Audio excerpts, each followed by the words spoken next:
Hello' everyone, কি খবৰ? আশা কৰোঁ আপোনালোক সকলো ভালে কুশলে আছে। মই আজি আকৌ আমাৰ ঘৰত আহিছোঁ। ইয়াতে মানে আমাৰ ডাঙৰ ফিচাৰীটোত মাছ মৰি আছে 2-4টা। সেইকাৰণে মানে আজি জাল দিয়া হৈছে।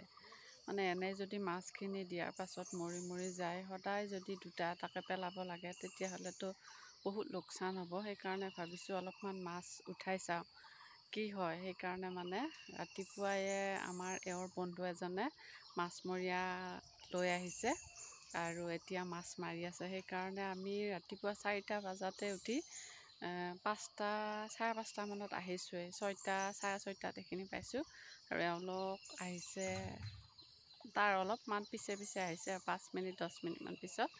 তাৰপিছতে আমি এইখিনি আপোনালোকৰ লগত শ্বেয়াৰ কৰিব খুজিছোঁ। গতিকে এয়া চাওকচোন, মাছ মাৰি আছে। এইফালে জাল টানি আছে। মানে ইমান জংঘল হৈছে, ইফালে আৰু যাব পৰা সাধ্য নাই। আমাৰ এওঁ কিন্তু হাতী এডাল লৈ লৈ কিবা কৰি কৰি গৈছে। নগ'লেতো নহ'ব, যাবই লাগিব। গতিকে এয়া যে ৰাস্তাটো আমাৰ এওঁ বৰ ধুনীয়াকৈ মুকল কৰি দিছে। মানে ফিচাৰীটোৰ পাৰে পাৰে যাব পৰা এটা পৰিৱেশ সৰুকৈ হ'লেও হৈছে আৰু। ইয়াৰ পৰা সেইদিনাখনে ভেদাইলতা পাত ছিঙিছিলোঁ। এইবিলাক কিমান জংঘল।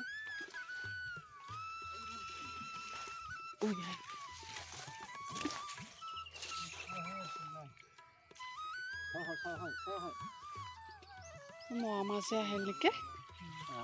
মোৱা মাছে আহিল।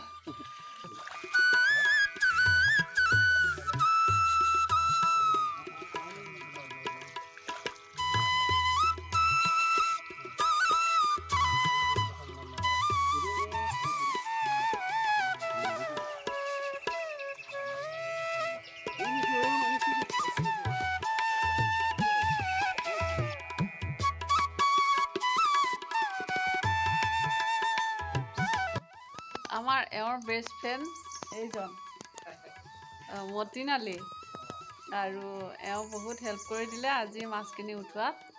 এতিয়া বেমাৰ হৈ আছে বোলে, কিবা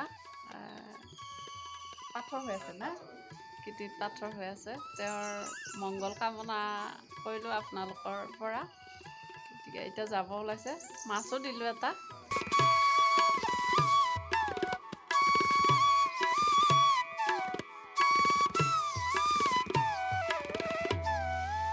ঘৰৰ পৰা আহিলোঁ। তাৰ পৰা আহি উঠাৰ পাছত বাইদেউহঁতৰ ঘৰত গ'লোঁ।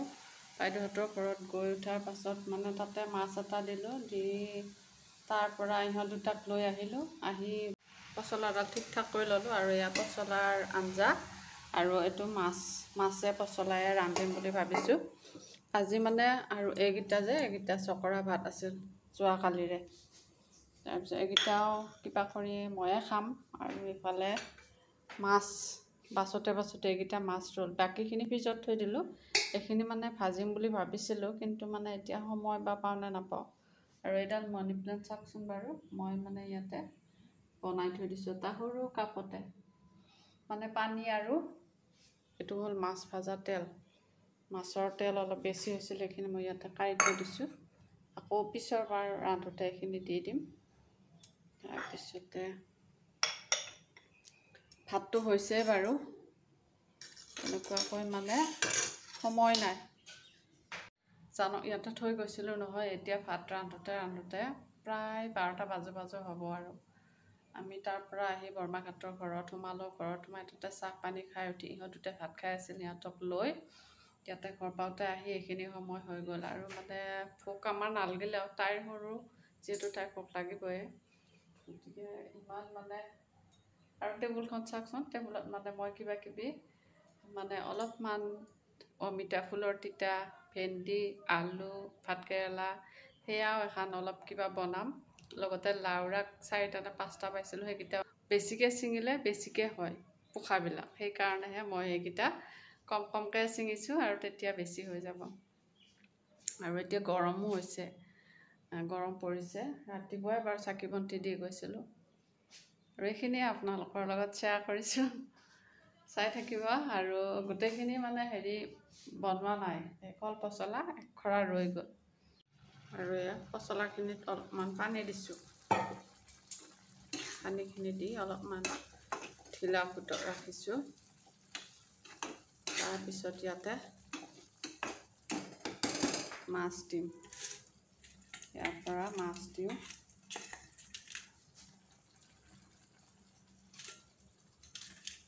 দুই চাৰি টুকুৰা।